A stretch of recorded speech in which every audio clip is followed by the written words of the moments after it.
Senhora do Sábado, peço, mãezinha, interceda por cada filho e filha que nos ouve, que nos vê nesse momento. Interceda por mim, mãe, para que o teu filho Jesus coloque as palavras certas na minha boca. Cubra-nos com teu manto, mãe. Seja a presença conosco, nos levando ao entendimento profundo da palavra de Deus.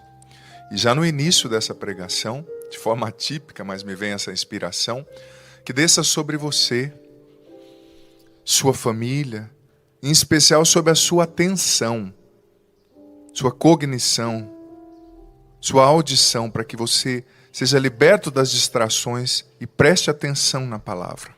A bênção do Deus Todo-Poderoso, Pai, Filho, Espírito Santo. Amém. Nossa Senhora, sede da sabedoria, rogai por nós. Se o rincão tivesse cheio, eu ia falar, podemos nos sentar. Mas como somos só nós, vocês fiquem à vontade. Se quiserem sentar, tá? Se quiser, o Júlio já está sentado, né, Júlio? Bom dia, irmãos músicos. Obrigado pela presença de vocês. Tão bonita a oração, né? Bom dia também aos nossos cinegrafistas, a equipe da TV. E a você que nos acompanha pelo Sistema Canção Nova de Comunicação. Estou muito feliz de poder já nessa manhã estar pregando, poder pregar para vocês, e eu agradeço até os músicos. Eu confesso que eu me enganei no horário, achei que a pregação era às 9, começaria até às 10 para as 9, né? Atrasei um pouquinho, porque nesse tempo de pandemia os horários são atípicos também, né? Na época normal, quando os acampamentos acontecem, as pregações sempre começam às 9 de manhã. Mas enfim, o bom é que nós estamos juntos, eu me alegro muito, e eu já quero afirmar no início dessa pregação. Vou pedir depois até, não sei se o Júlio conhece a música, não lembro, acho que na live quem tocou foi o Biscuit, aquela canção que fala que Deus nunca nos abandona, né? Nunca te abandonará. Se não conhece, não tem problema, que é do Padre. Se conhecer, eu vou pedir para você dedilhar e no final a gente executar ela. Mas enfim, foi nada combinado, então se não der, não tem problema. Gente, o tema de hoje é muito singular. Nós estamos dentro do acampamento Curados para Amar. E eu vou até me mexer um pouquinho aqui. Acho que não tem problema, né, meninos? Mesmo nós estamos estando em poucos aqui, num espaço reduzido. No acampamento Curados para Amar desse ano, a Graziele Laconete, responsável do evento, e os irmãos do evento tiveram uma inspiração linda, gente. E uma inspiração, sabe, certeira para esse tempo. Falar sobre a solidão, como lidar com a solidão, como se administrar num contexto de solidão, sobretudo porque a gente está dentro do isolamento social, né? O isolamento social, obviamente, ele favorece muito a solidão, ele favorece esse sentimento que dói na alma, né? Esses dias eu tenho recebido muitas mensagens de pessoas idosas que, padre, eu não tenho muita família, ou eu tenho um filho que trabalha na saúde que não pode me ver. Padre, eu estou há 4 meses sozinha dentro de um cubículo, de um apartamento, eu não saio, eu não tenho vida social. E isso, se a gente não reage com os instrumentais certeiros, isso vai adoecendo a gente, né? A gente vai sentindo o baque dessa solidão mesmo. Talvez você que me acompanha agora esteja se sentindo só. Talvez você que me acompanha agora esteja fechado num apartamento e não aguenta mais, né? Esses dias eu falava com a minha irmã e ela me disse, Adriana, eu não aguento mais ficar dentro de casa. Tem dia que dá vontade de gritar e sair gritando pela rua, né? Porque são 4 meses, mais até 4 meses, né? Sobretudo quem tem a natureza muito relacional, né? Que gosta de conversar, que gosta de gente, que gosta de sentir a vida pulsando em si, nos outros, é muito difícil.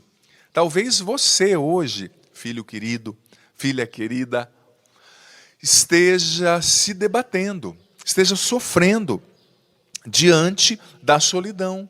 Solidão causada pelo isolamento social, sim, mas a solidão também por outras matrizes, realidades que aconteceram na sua vida. Você talvez se sentindo só, porque você foi abandonada por pessoas, abandonado, foi traído. Você se sentindo só porque você perdeu o seu marido e hoje você é viúva, perdeu a sua esposa e hoje você é viúvo. Solidão porque você sente que as pessoas não te entendem, não te interpretam bem. Gente, essa questão da solidão, ela é tão subjetiva e tão complexa que muitas vezes você pode estar dentro de uma casa com muitíssimas pessoas e ali nessa casa se sentir só. E ali nessa casa, talvez você mesmo. Talvez você esteja, padre, eu sou casada, eu sou casado, eu tenho filhos, eu vivo situações, sempre estou cheio de gente, é criança, é comida para fazer, é tantas realidades, mas eu me sinto só, padre. Eu durmo do lado do meu esposo, da minha esposa, mas eu me sinto só. Eu me sinto sempre, infelizmente, dominado pela solidão. E solidão não quer dizer só o fato de você estar circundado de pessoas, né? Às vezes nós não estamos circundados de pessoas, nós não temos pessoas do nosso lado, mas nos sentimos completos. E às vezes nós estamos circundados de pessoas e nos sentimos vazios. Mais uma vez eu digo, talvez você mesmo, você que acompanha agora, que ouve o padre, talvez você seja casada, casado, tenha irmãos, tenha família, tenha filhos, mas se sinta profundamente só dentro da sua casa. Como lidar com isso, né? Fica aqui a pergunta. Como a gente deve se administrar diante de contextos como esses? Preste bem atenção nessa palestra, nessa reflexão, que Deus vai falar com você. Você não está só. Deus vai falar com você. Vamos começar. Eu quero apresentar para você uma nova perspectiva. Eu vou falar um pouquinho, a partir da Bíblia, óbvio, eu sou sacerdote do magistério da igreja, sobre a realidade da diferenciação.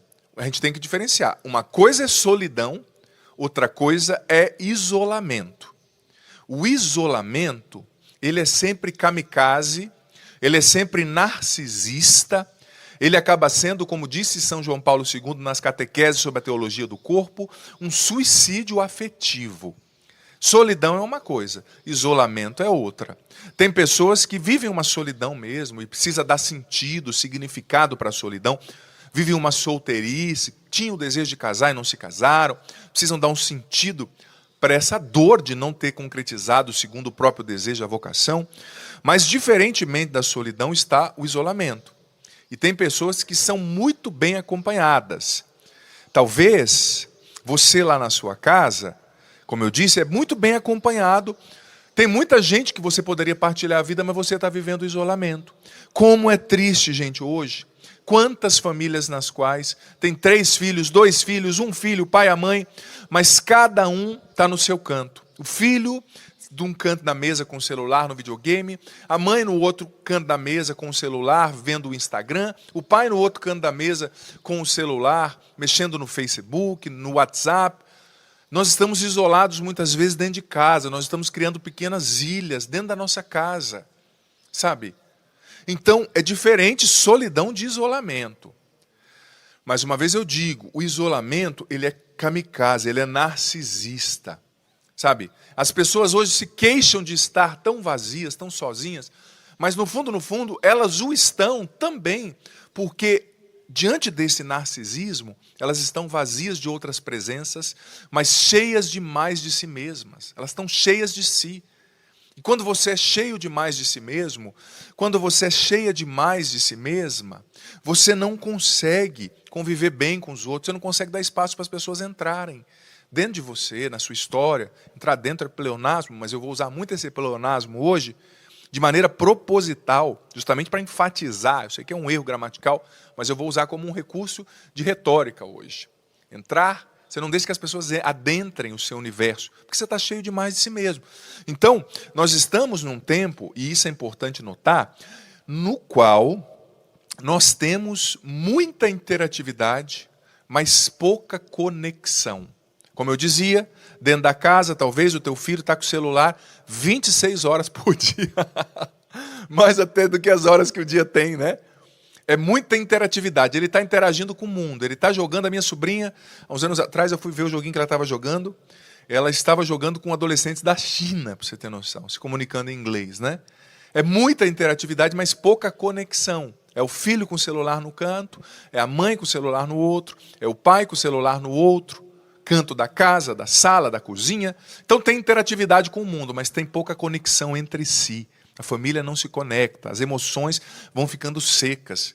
Porque veja bem, Papa São João Paulo II também disse nas catequeses sobre a teologia do corpo, estou retomando a leitura dessas catequeses nesses dias, ele disse que o ser humano foi criado por amor por Deus e para amar. Ele tem um princípio, aquilo que Aristóteles e Santo Tomás de Aquino dizia de causa principal, causa motora. Ele tem um princípio, mas ele tem uma finalidade, ele tem uma causa e precisa ter uma consequência. Usando uma linguagem tomista aristotélica. Sabe, nós fomos criados por amor. Deus nos criou porque nos ama. Deus não ganhou nada em nos criar. O que Deus ganhou na criação? Ele só deu de si mesmo. Mas Ele nos criou por amor, essa é a nossa causa, e para amar. Então, filho, filha, quando você não ama, você não está concretizando o seu propósito nessa vida. Quando você não ama, não se deixa amar e não ama de verdade, não se esvazia para amar a Deus, os outros, a si mesmo, você começa a morrer por dentro, você começa a ficar seco, porque você está contradizendo a sua finalidade, você está contradizendo o seu propósito de vida, sabe? Você está contradizendo aquilo que você foi feito para ser, você contradiz. E por isso que tem tanta gente seca por dentro. Por isso que tem tanta gente morrendo por dentro. Talvez você que me acompanha, seja muito bonito por fora, tenha roupas bonitas, brinco combinando com a bolsa, o cabelo fantástico, mas talvez por dentro você esteja vivendo como uma terra árida, seca, sem água, sem vida. Por quê? Porque está faltando amor. E quando falta amor, e esse isolamento se estabelece, você sabia que a gente caminha para o desespero. Quando falta amor, o ser humano começa a se desesperar. Essa solidão, que não é solidão, é isolamento, melhor dizendo, ela vai desesperando a gente, sabe? Infelizmente, nós do século XXI colhemos os frutos do pós-guerra, sobretudo com a teoria de um filósofo existencialista ateu chamado Jean-Paul Sartre, que dizia que o inferno é o outro, que as relações sempre roubam de nós a liberdade. Infelizmente, esse pensamento de Sartre, ele persistiu por muitos anos nas maiores cátedras, no sentido de cátedra universitária, nas maiores universidades do mundo, e formou o pensamento da sociedade. Então, a nossa sociedade é extremamente aquilo que o Papa Francisco disse na Gaudete et Exsultate, autorreferencialista. Nós só olhamos para nós, é um isolamento total. Nós estamos cada vez mais insensíveis para perceber as necessidades dos outros. E nós vamos morrendo por dentro. Por quê? Porque está faltando amor. Quando falta amor, o ser humano caminha para o desespero. Como eu disse, o pensamento de Sartre, ele continuou por muito tempo e continua. Que é aquele pensamento que o outro é um inferno, o outro só me prejudica. Então, se a minha esposa não me dá mais o que eu quero, eu largo para ficar com a vizinha 30 anos mais nova, 20 anos mais nova. Eu descarto a minha esposa que deu a vida por mim, que tem as rugas que tem por causa de mim, por causa da nossa relação, que criou os meus filhos, mas eu descarto porque o que importa é o meu prazer momentâneo. As pessoas confundem felicidade com o prazer momentâneo, e não é felicidade isso é imaturidade, é um pecado grave, sabe? Mas graças a Deus, o Papa Paulo VI conclamou, e alguns filósofos personalistas ali começaram a criar no personalismo cristão um antídoto para combater esse pensamento de Sartre, do isolamento, que o outro é um inferno, que tudo tem que ser o que eu quero. Graças a Deus, esses filósofos, por exemplo, Emmanuel Mounier, Gabriel Marcel, Etienne Gilson, depois o Jacques Maritain, ou Maritain, que começaram a desenvolver o personalismo cristão. Eu gosto demais desses filósofos, e quando eu era diácono ainda, que eu escrevi meu primeiro livro, Construindo a Felicidade, eu o construí com base em Gabriel Marcel, Emmanuel Mounier, que é esse filósofo personalista cristão, e o Martin Buber, que também é personalista, judeu, mas muito bom. Eu já gosto demais dessa linha, e eu vejo que ela é uma resposta, sabe? Porque para vencer o isolamento narcisista, a gente precisa desenvolver a empatia e a comunhão. A empatia e a comunhão. Por causa, filho, da ditadura do politicamente correto, A gente está cada vez mais feridento. Olha, para nós que pregamos é dificílimo. Nada pode falar, tudo machuca demais. Olha, o padre distratou. Tudo está muito sensível, né? Só que ao mesmo tempo nós estamos tão sensíveis para coisas banais, mas estamos perdendo a sensibilidade para coisas essenciais.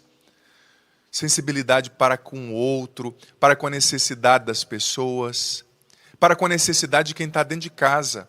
Tem tanta gente, me perdoe, que está agindo de maneira hipócrita, brigando na internet porque tal pessoa distratou tal classe minoritária, mas esquece de ver que dentro de casa a esposa está morrendo por falta de amor, o esposo está morrendo por falta de atenção, a criança está precisando do teu toque, do teu beijo, que você pegue ela no colo, pai, mãe.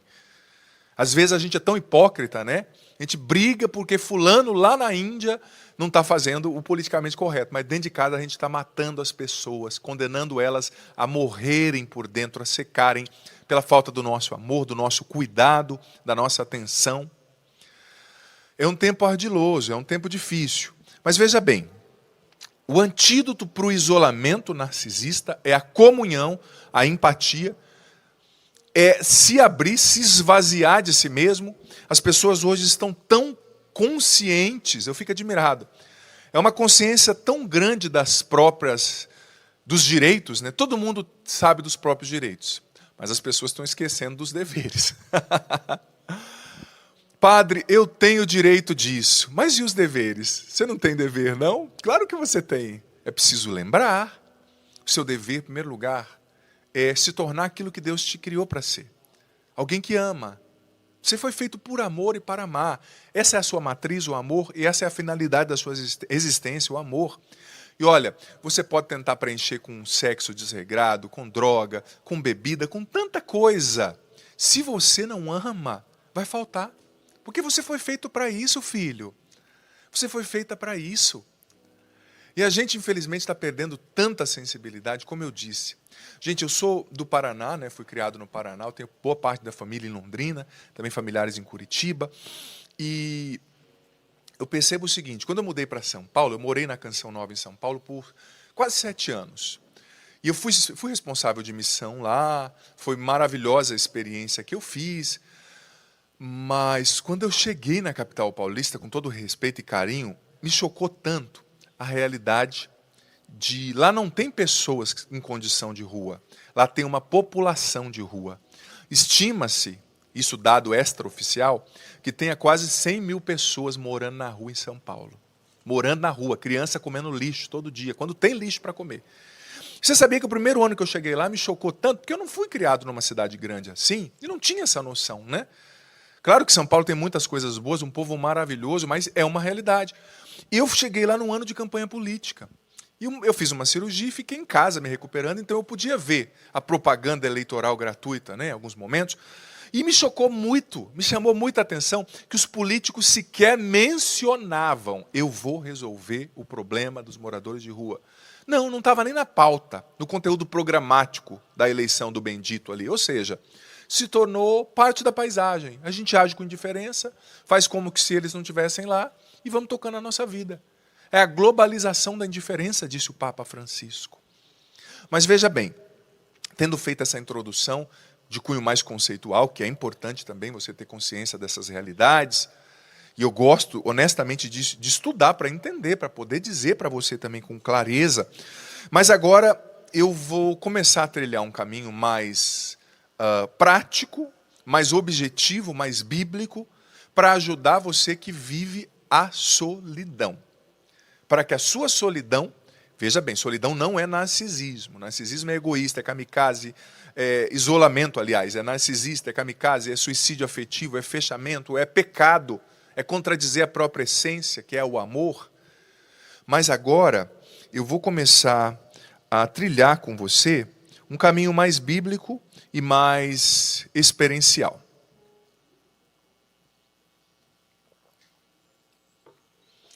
Se você tiver com a sua Bíblia, olha, eu estou achando que quando eu voltar a pregar os acampamentos, eu vou sentir uma diferença, e os padres também, porque a gente está acostumado, eu mesmo, né? Gosto muito de brincar, já pega a sua Bíblia, levanta a sua Bíblia, olha para quem está do seu lado. E a gente está perdendo, muito obrigado, a gente está perdendo essa pegada, né? De, que nem agora, dá vontade de falar, abra a sua Bíblia, mas quem abre a Bíblia? Só se fossem cinegrafistas ali. A Salete e o Márcio, é verdade, obrigado, viu?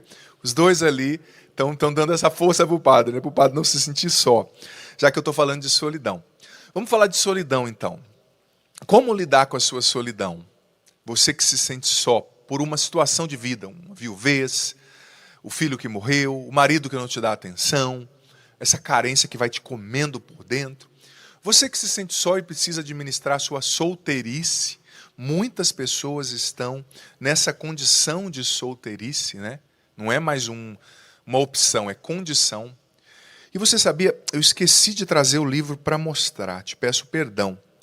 Mas você sabia que eu escrevi um livro, há 2 meses eu lancei, se chama Curar e Restaurar o Masculino.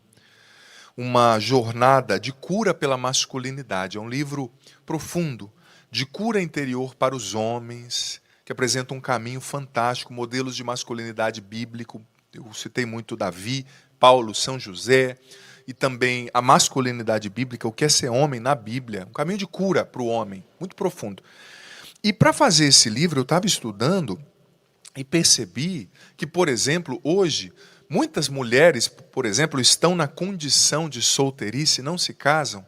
Não é nem porque elas não são boas o bastante, não é nem porque elas não são bonitas ou legais, mas, infelizmente, eu cheguei a conclusões estatísticas, vendo estatísticas nesse livro, que muitas mulheres hoje não se casam. Falei isso no meu programa há poucos dias, porque, infelizmente, está acontecendo um genocídio de homens. Você acredita? Parece que o diabo quer destruir a família, começando a destruir o homem. Gente, se você pegar e ver quantos homens morrem no Brasil em um ano, entre 15 e 29 anos, é absurdo. 80% de quem morre assassinado é homem. 80%, quase 85% de quem morre em overdose, droga, é homem. 80% de quem morre em suicídio é homem. De cada 5 pessoas que se suicidam, 4 são homens. O suicídio é um fenômeno eminentemente masculino. Gente, os nossos jovens estão sendo ceifados. Teve um ano que quase 70 mil jovens foram assassinados. Quem mais morre em acidente de carro é homem. Então, muitas vezes, as mulheres não estão casando porque, infelizmente, os homens estão morrendo. Os homens, infelizmente, a gente também é imprudente, eu sei, a gente dirige rápido, a gente não tem medo de certas coisas, mas muitas mulheres estão na condição de ser solteirice porque simplesmente não tem homem. Acabou. Infelizmente, em muitos lugares. Que pena, gente, que triste. A gente precisa trabalhar isso. A gente fala muito da violência contra a mulher e tem que falar assim porque é algo lastimável, penoso. Mas também a gente precisa alertar sobre essa violência velada que está acontecendo contra os homens. É muito homem morrendo. Gente, é alarmante, é uma das estatísticas mais altas do mundo no Brasil. Enfim, você que vive a sua solteirice, você que vive a sua solidão, como dar um sentido, padre, para a minha solidão? Como dar um sentido, padre, para a minha solteirice, para a minha viuvez, para o que eu estou vivendo agora? Eu me sinto só, padre. Dentro de casa. Padre, como dar sentido para isso que eu estou vivendo? Eu estou enfrentando a depressão. Padre, como dar um sentido para a morte desse ente querido, desse filho, desse pai? Padre, como dar um sentido para essa tristeza, para essa... Eu quebrei financeiramente, eu desfiz a minha sociedade. Como dar um sentido para essa traição que me machucou tanto? Veja bem, o padre vai ler, eu vou usar 3 passagens bíblicas. Mas essa primeira que eu vou ler é quando Deus disse para Moisés e para Josué, em especial para Josué, né, porque Josué que ia entrar na terra prometida, e eles estavam ali temerosos, né? Mas olha o que Deus disse. Deuteronômio, capítulo 31, versículo 6. Sede fortes e corajosos, não vos intimideis, não tenhais medo deles, pois o Senhor, o teu Deus, Ele mesmo é o teu guia. Ele não te deixará, nem te abandonará. Em outras traduções diz assim, pois o Senhor Deus, Ele mesmo está contigo, e não te deixará, e não te abandonará. Primeira passagem. A segunda, que é muito conhecida de todos nós, Salmo 23. Vai lá no Salmo 23, que é aquele que diz: o Senhor é o meu pastor, nada me faltará. Salmo 23, versículo 4. Presta atenção. Se eu tiver de atravessar o vale escuro, não temerei mal nenhum, pois tu estás comigo. A primeira, de Deuteronômio 31:6, diz: olha, não tenha medo do que você tiver que enfrentar. Eu vou estar com você, eu vou ser o teu guia. Eu não vou te deixar e não vou te abandonar. E a segunda, olha o que Davi diz: se eu tiver que andar pelo vale escuro, porque às vezes na vida, eu preciso dizer para você, às vezes na vida a gente tem que andar pelo vale escuro. Existem vales escuros, filho, filha, que eu e você vamos ter que enfrentar. O vale escuro da solteirice, que não é uma opção. O vale escuro da solidão, da dor, da depressão, da perda, da traição. Se eu tiver de andar pelo vale escuro, não temerei mal nenhum, pois estás comigo. Pois estás comigo. Eu quero propor uma mudança de perspectiva. Se eu tiver de atravessar o vale escuro, você vai estar comigo. Gente, você já percebeu que a maioria das vezes, guarde isso que o padre vai falar, é muito forte. Eu rezava com isso ontem e hoje cedo. A maioria das vezes, quando a gente está enfrentando uma situação difícil, você já percebeu que na maioria das vezes, quando a gente enfrenta uma situação difícil, a gente sempre pede para Deus, a gente reza pedindo: Senhor, me tira dessa situação difícil. Senhor, me tira desta solidão. Senhor, me tira da depressão, da solteirice, dessa situação que eu não consigo lidar, Senhor, é difícil. Me tira, por favor. Ou, usando o português clássico, tira-me dessa situação, né? Ênclise, mesóclise e próclise, né? Tira-me dessa situação. A gente sempre pede para Deus nos tirar da situação. É ou não é verdade? Me tira, Senhor. Mas a Bíblia hoje está nos dando uma nova perspectiva. Nem sempre a gente tem que pedir para Deus tirar a gente das situações. Porque tem coisas que eu e você temos que passar. Tem coisas que Deus permite, filho ou filha, justamente para forjar o nosso caráter, para nos fazer crescer na humildade, na caridade, na fé, para nos tornar mais parecidos com Deus. Mas você sabia que todas as vezes que você pede só Deus me tira dessa situação, você fica preocupado, querendo sair dessa situação, você fica agitado, você perde o sono, você muitas vezes se angustia, mas a postura da gente tem que ser outra. Não tem que dizer, Senhor, me tira da situação, tem que dizer, Senhor, entra nessa situação. Eu vou usar o pleonasmo de novo de propósito. Entrar dentro, né? Se entrar já é dentro, mas eu estou usando o pleonasmo de propósito. Entra dentro dessa situação. Entra comigo nessa situação. Porque se você só pede, Senhor, me tira, me tira, me tira, você está brigando com o processo. Você está brigando com a situação. Isso te desespera. Mas quando você fala, Senhor, entra comigo nessa situação, vem viver comigo, esteja comigo nessa situação. Se eu tiver de atravessar o vale, diz Davi, eu não vou ter medo, o Senhor está comigo. Entra nessa situação, enfrenta comigo essa depressão, enfrenta comigo essa solidão, a perspectiva é outra. Você não está lutando contra o processo que você tem que viver. Você está convidando Deus para fazer parte dele. Sabe? E Deus é muito educado. Talvez Ele esteja aí, à porta do teu coração, só esperando o convite. Ele é respeitoso. Ele não vai entrar se você não convidar. Mas Ele prometeu, eu quero estar com você. Isaías 43, no versículo 3 e 4, Deus diz, se você tiver que atravessar a água, eu estarei contigo.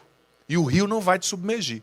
Ele não está dizendo, eu vou te tirar da água e você vai ficar surfando, ou dando uma volta ali de escuna, de lancha. Não.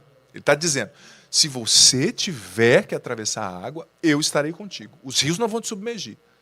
Se você tiver que andar pelo fogo, eu estarei contigo. O fogo não vai te queimar. Isaías 43. Então veja bem, Deus não vai tirar todas as dificuldades da nossa vida, não vai, porque isso seria empobrecer demais a nossa condição humana. As dificuldades, elas servem para o nosso propósito de vida. Deus usa, filho querido, filha querida, da dificuldade que você está enfrentando hoje, você. Ai, Padre, você não sabe como está meu coração. Ai, Padre, eu queria tanto me livrar dessa situação, Padre. É assim, a gente quando sente dor, a gente quer arrancar, né? Eu lembro quando meu pai descobriu o câncer, a primeira coisa que ele fez, ai, doutor, faz essa cirurgia, tira esse negócio dentro de mim. O doutor falou, calma, seu Vilmar, a gente tem que fazer a químio, a rádio, diminuir o tamanho do tumor. No processo, quando o tumor estiver pronto para ser retirado, a gente retira. Agora, se eu retirar agora, pode espalhar e dar uma metástase. Não é assim, seu Vilmar. E meu pai entendeu, graças a Deus, sabiamente viveu o processo, né? Mas existe um processo, não dá para você arrancar tudo. Sabe essa dor que você está vivendo hoje? Essa solidão, esse desespero, essa dor de ter perdido alguém, esse sentimento de culpa, de inferioridade, esse medo, Deus está com você nessa situação. Ele vai te ajudar a enfrentar essa situação. Ele não desiste de você, Ele não te deixa e nem te abandona, nunca. Sabe, convida, Senhor, entra nessa situação. Senhor, enfrenta essa situação comigo. Convida Deus agora. Ele prometeu, Ele é fiel para cumprir, filho querido, filha querida. Ai, Padre, ninguém me entende. Ah, Deus te entende. Como Ele te entende? Você não tem noção. Quanto que Ele entende você, filho querido, filha querida. Entende demais. Então a perspectiva tem que ser essa. Senhor, entra nessa situação. Porque, veja bem, mais uma vez eu digo, quando você luta contra o processo, contra o que está acontecendo, me tira, Senhor, me tira da solteirice, que venha alguém para eu casar. Me tira, Senhor, dessa solidão. Me tira, Senhor, da depressão. Você vai ficando agitado. Isso não ajuda. Você perde sono, você se preocupa, você se desespera. Agora, quando você aceita o processo. Não, essa depressão aconteceu, eu tenho que enfrentar. Paciência. Eu perdi meu filho, já aconteceu, é duro, mas eu tenho que recomeçar. Meu marido me deixou, mas é a vida, eu tenho que recomeçar e continuar vivendo. Quando você aceita o processo e convida Deus para entrar na situação, aí você dá um sentido novo para a situação, um sentido novo para a dor, um sentido novo para a solteirice, um sentido novo para a depressão, mais cheio de esperança, mais cheio de sentido, de fé, mais leve. Às vezes a gente enfrenta os sofrimentos, filho querida, filha querida, filho querido, de maneira muito pesada. Isso vai prostrando a gente. Eu não podia estar ansioso, mas você está. Calma. Aceita o processo. A sua cabeça demorou meses, talvez anos, para chegar nessa estafa ansiosa, esse pensamento acelerado, esse desgaste psíquico. Então ela não vai sair em um dia, no estalar de dedos, não. É preciso ter calma, viva o processo, mas viva as suas batalhas, lute as suas lutas com Deus, chamando Deus para dentro do processo.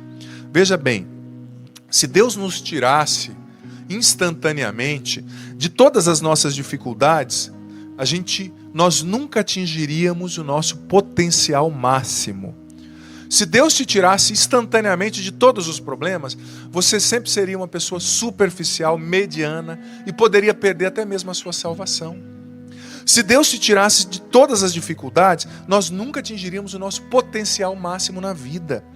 Deus quer fazer da tua vida uma pregação viva, quer fazer de você um testemunho, quer manifestar a glória dele através de você, o favor dele na tua vida, para que todos reconheçam. Então, muitas vezes Ele permite sim dificuldades, isso é bíblico, mas para tirar um bem maior de todas elas. Santo Agostinho dizia que às vezes Deus permite um mal para tirar um bem daquele mal. Sabe, é preciso enfrentar com Deus. E as vozes vão suspirar dentro de você, muitas vezes dizendo, as vozes da tentação, né? Olha, Deus não está ouvindo a sua oração. Olha, você foi abandonado por Deus. Olha, ninguém te ama. Olha, você não vale nada, mas é mentira. Eu dizia na missa ontem que o Padre Rufus certa vez ensinou, aquele grande exorcista, que a maior estratégia do diabo é nos convencer que nós não somos amados, que nós estamos sós. Mas essa é a maior mentira, o diabo é mentiroso. Jesus morreu numa cruz por você, você vale muito, você é precioso, preciosa, linda, lindo do jeito que você é, sua vida vale muito a pena. Sabe? A tentação vem justamente para nos desanimar. São João Paulo II, nas catequeses da teologia do corpo, falava também da solidão originária e da carência original. Todos nós temos uma carência original, um vazio na alma que só Deus pode preencher. Namorado, marido, droga, dinheiro, nada pode preencher, sabe? Então as vozes vêm te desanimar, querem levar você a um desespero existencial. Mas essa carência existencial, essa carência originária, precisa ser preenchida por Deus. Só Deus pode curar a sua carência original. Só Deus pode preencher a sua solidão original, sabe? Mas é preciso se abrir a esse processo de se deixar amar por Deus. É preciso, filho querido, filha querida, se abrir a esse processo de deixar que Deus nos encontre, nos ame, preencha os nossos vazios, sacia a sede de afeto, sede emocional, a sede da alma da gente, né? E São João Paulo II também dizia, nas catequeses sobre a teologia do corpo, que se a gente não dirige bem, entenda bem, se nós não dirigimos bem essa carência original, esse vazio existencial, essa carência original pode nos levar a muitos erros, a muitos pecados. Pode nos levar a trocar a nossa integridade pela aprovação dos outros. Pode nos levar a muitos pecados.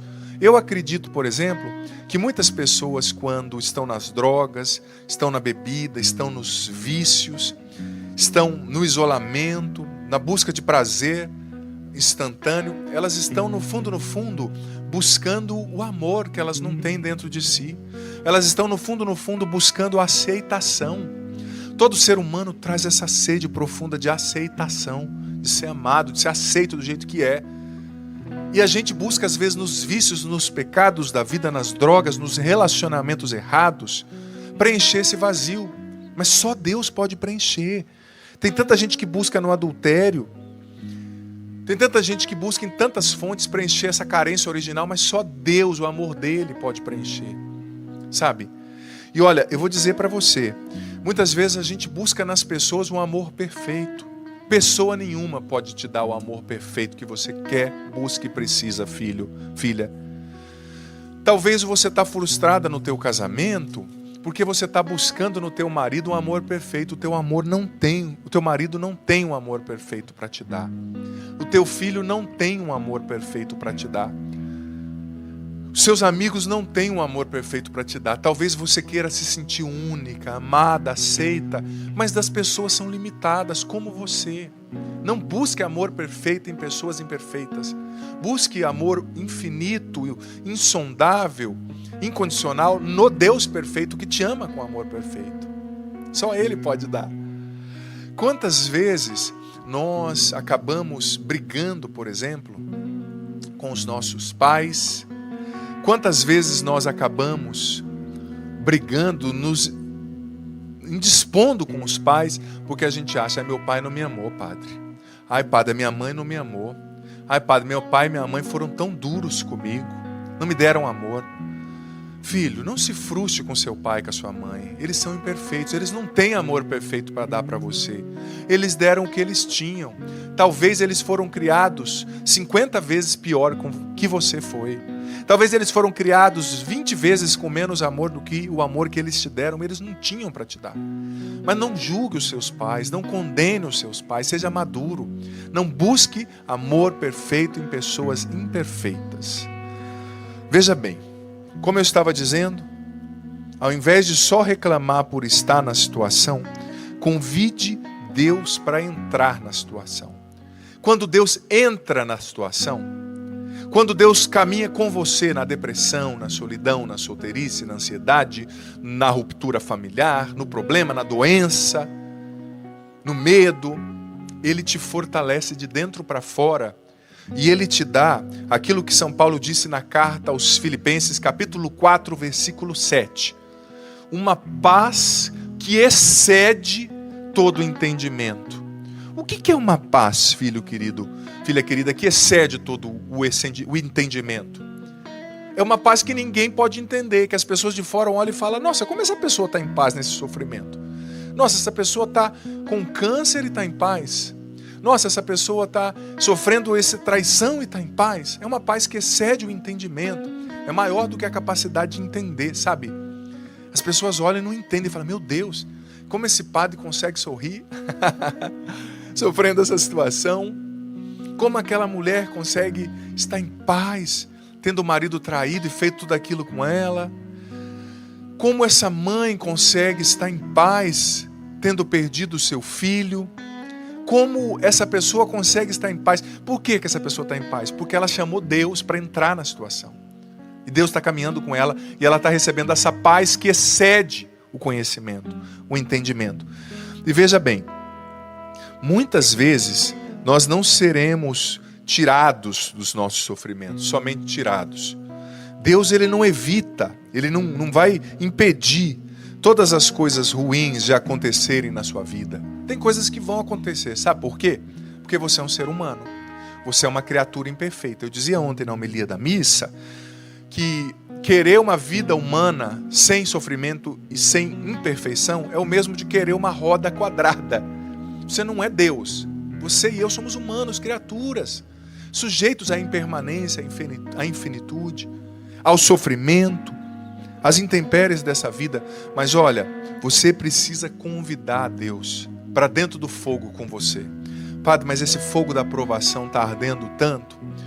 Padre, esse fogo da provação está acabando comigo. Convide Deus para dentro dessa provação, para dentro desse fogo.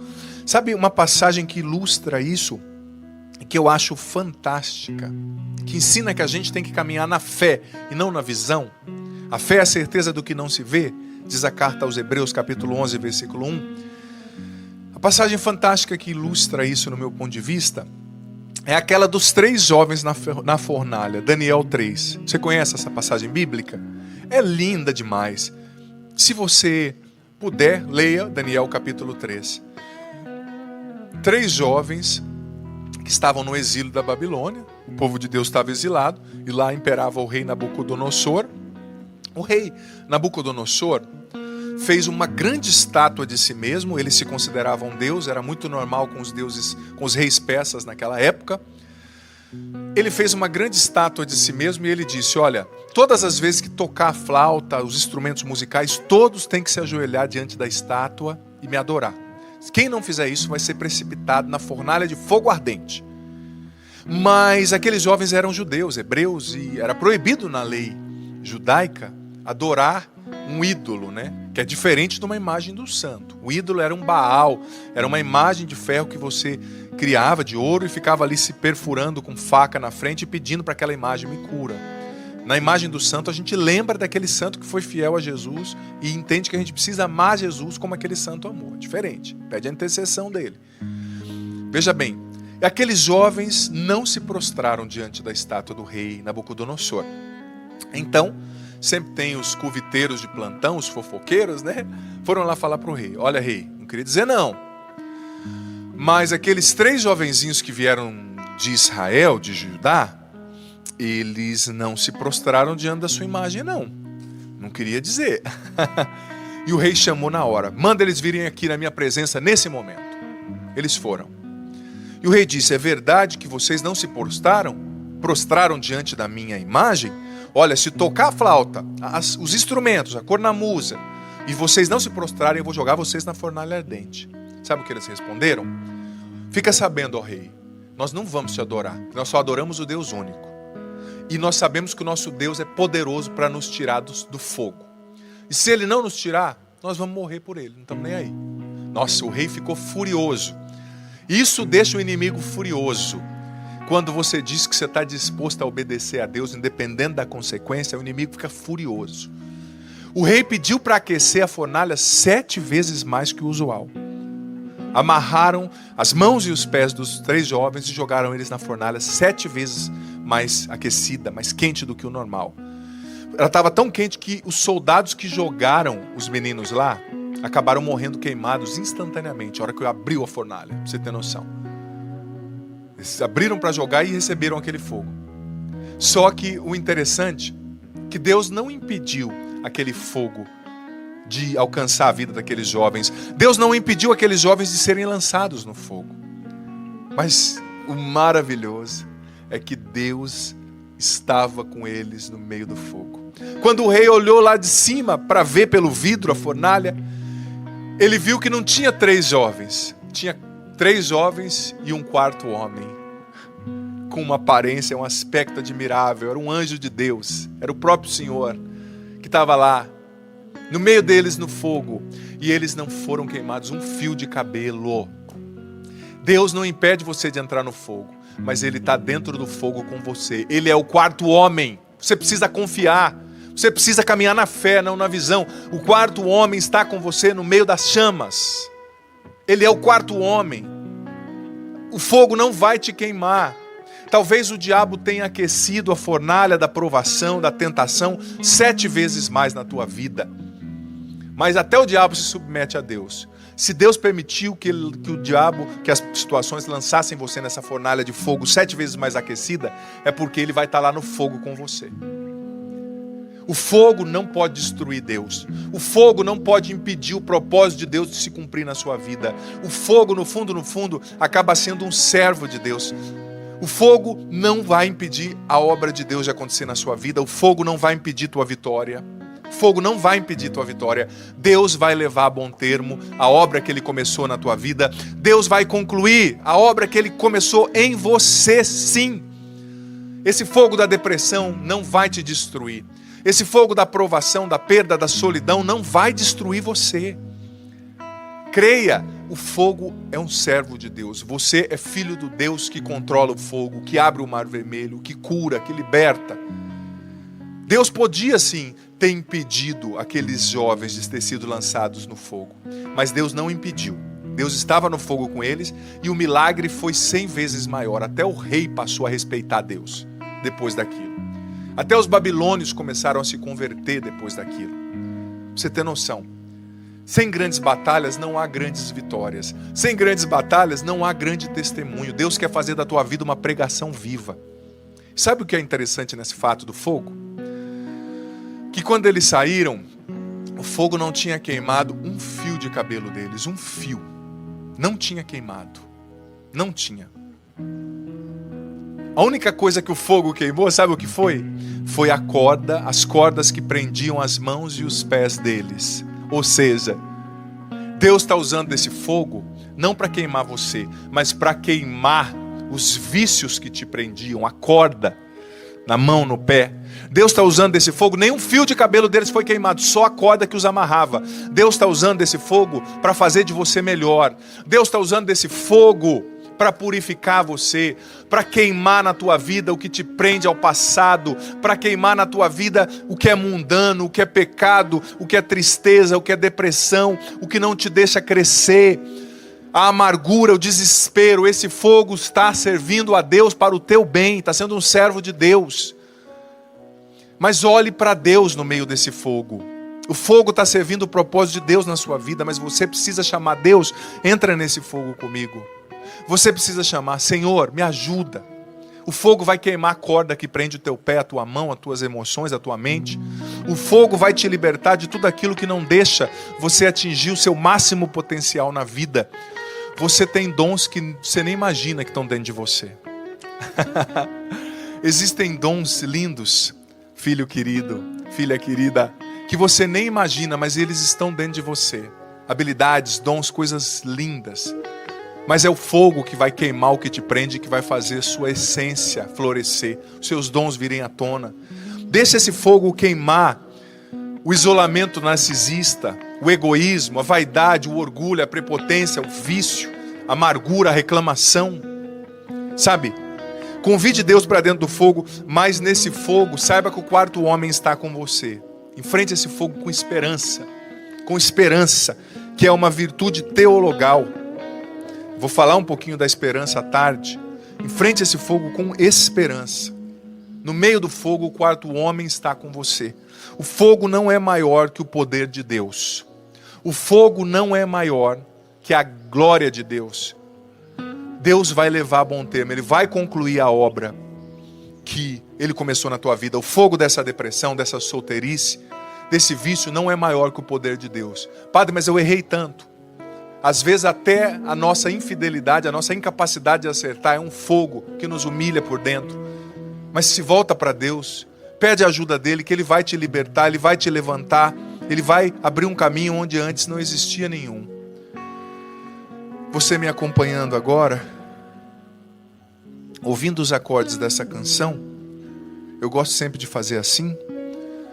Ouvindo os acordes dessa canção, o padre vai ficar alguns segundos, um minutinho em silêncio, para que você reflita e para que você convide Deus para entrar dentro do fogo com você.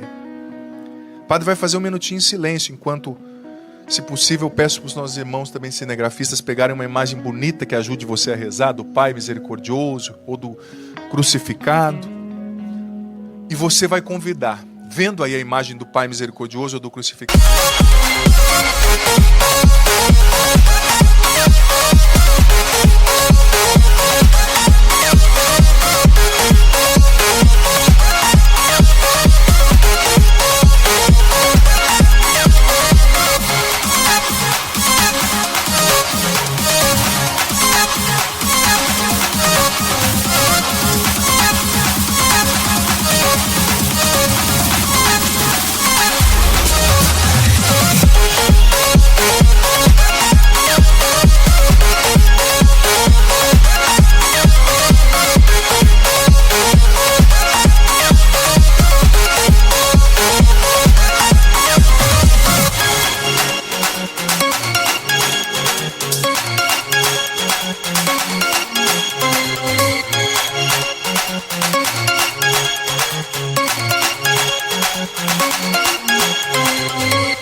Senhor, entra nesse fogo, me ajuda. Nesse minutinho de silêncio, ouvindo os acordes, eu creio que você vai estar fazendo agora a sua oração, pedindo ao Pai.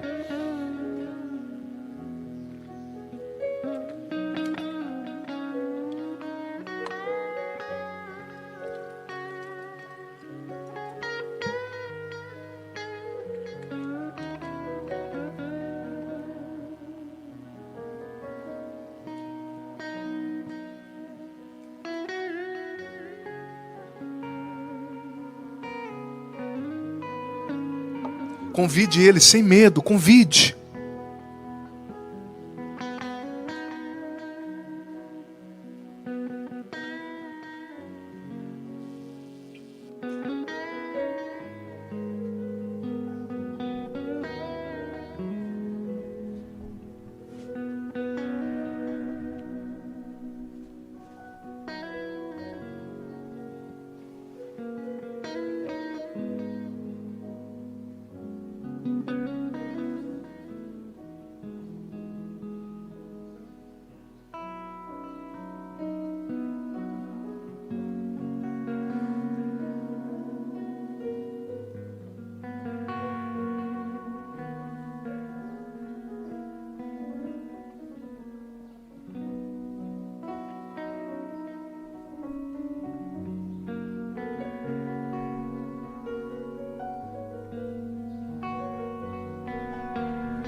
Mais que falem que tu não vais conseguir, por mais que digam que tu não és capaz, confia em Deus e assume sua promessa, que Ele vai te levantar. Por mais que a noite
demore a passar, e a angústia e a dor prostrem teu coração. Espera em Deus, siga em frente, a tristeza não é teu lugar. O choro pode durar uma noite, mas a vitória vem pela manhã. Se a angústia e o medo tiraram a paz do teu coração, existe um Deus que nunca te deixa. O choro pode durar, o choro pode durar uma noite, mas a vitória vem pela manhã. Se a angústia e o medo tiraram a paz do teu coração, existe um Deus que nunca te deixa e nunca te abandonará, nunca te abandonará, nunca te abandonará, nunca te abandonará e nunca te abandonará, nunca te abandonará, nunca te abandonará, nunca te abandonará. Eu te peço, Senhor, toca o nosso coração nessa manhã e tira, Senhor, de nós o medo, tira de nós a solidão. Jesus, quantas pessoas feridas nessa manhã pela tristeza, quantas pessoas feridas pela depressão, quantas pessoas feridas pela angústia, pela solidão. Jesus, cura agora profundamente pelo poder do teu nome, com o teu amor. Pai, em nome de Jesus, eu te imploro, batiza no teu amor agora cada um de nós, cada pessoa que nos acompanha. Pai, em nome de Jesus, cura a nossa solidão originária, nossa carência originária com o teu amor agora, Pai, em nome de Jesus. Onde faltou amor na nossa história, na nossa infância, preenche agora com o teu amor perfeito, Pai, em nome de Jesus. Onde sobraram acusações, críticas, traições, preenche agora com o teu amor perfeito, Pai, em nome de Jesus. Preenche o nosso ser, preenche o nosso coração, a nossa mente, a nossa alma. Cura-nos com teu amor, Pai, em nome de Jesus. Liberta-nos de tudo aquilo que não é teu. E Pai, em nome de Jesus, nós te convidamos, entra conosco neste fogo. Seja o quarto homem na nossa vida. Entra conosco nessa provação. Entra conosco nesse processo de solteirice, de solidão, de perda, de desespero, de recomeço. Esteja conosco, Pai, na fornalha ardente, nos livrando do fogo. Esteja conosco, Pai, nos libertando. Em nome de Jesus, batiza-nos no teu amor. O choro pode durar uma noite, mas a vitória sempre vem pela manhã. O choro pode durar uma noite, mas a vitória vem pela manhã. Se a angústia e o medo tiraram a paz do teu coração, existe um Deus que nunca te deixa e nunca te abandonará, nunca te abandonará, nunca te abandonará, nunca te abandonará e nunca te abandonará, nunca te abandonará, nunca te abandonará, nunca te abandonará.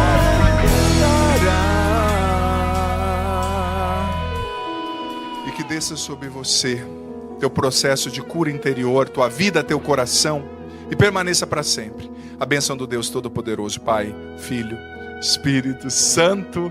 Amém. Louvado seja Deus.